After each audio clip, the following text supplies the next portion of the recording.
Welcome to పూరా local news. 10 ఏళ్లు పదవి అనుభవించి కాలువలు తవ్వి సాగునీరు అందించని మానకొండూరు మాజీ ఎమ్మెల్యే రసమై బాలకిషన్ కేవలం రాజకీయ లబ్ధి కోసమే రైతులను అడ్డం పెట్టుకుని అసత్యపు ఆరోపణలు చేస్తూ పబ్బం గడుపుతున్నారని బెజ్జంకి వ్యవసాయ market committee chairman Pulikrishna, Bejjanki మండల కాంగ్రెస్ పార్టీ అధ్యక్షులు ముక్కిస రత్నాకర్ రెడ్డి అన్నారు. బెజ్జంకి మండలంలోని గుండారం గ్రామంలో పలు పంటలను కాలువలను పరిశీలించారు.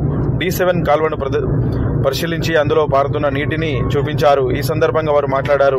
10 ఏళ్లు అధికారంలో ఉన్న మాజీ ఎమ్మెల్యే రసమై బాలకిషన్ రైతులపై మొసలి కన్నీరు కార్చడం విడ్డూరంగా ఉందని ఆయన నిన్న ఎండిన పంటలను చూపిస్తూ ఎమ్మెల్యే కవంపల్లిపై అసత్యపు ఆరోపణలు చేశారని, ఆ ప్రదేశానికి రంగనాయక్ సాగర్ S7 ద్వారా నీరు రావాలని ఈ విషయం నీకు తెలియదని ప్రశ్నించారు.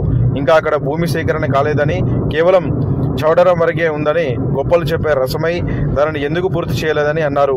ఈ కార్యక్రమంలో Bejjanki market committee chairman Pulikrishna, vice chairman Srinivasa Reddy, మండల పార్టీ అధ్యక్షులు రత్నాకర్ రెడ్డి, అక్కరవేణి పోచయ్య, రావుల నరసయ్య, రాజు, మధుసూదన్ రెడ్డి, జిల్లా ప్రభాకర్, బండిపల్లి రాజు, ఎల్కంటి తిరుపతి రెడ్డి, శంకర్, నరసయ్య, శ్రీకాంత్, సబ్బత్, మల్లేశం, రాజమల్లు, ఐలయ్య, రమేష్, యాదయ్య, రిషి తదితరులు పాల్గొన్నారు.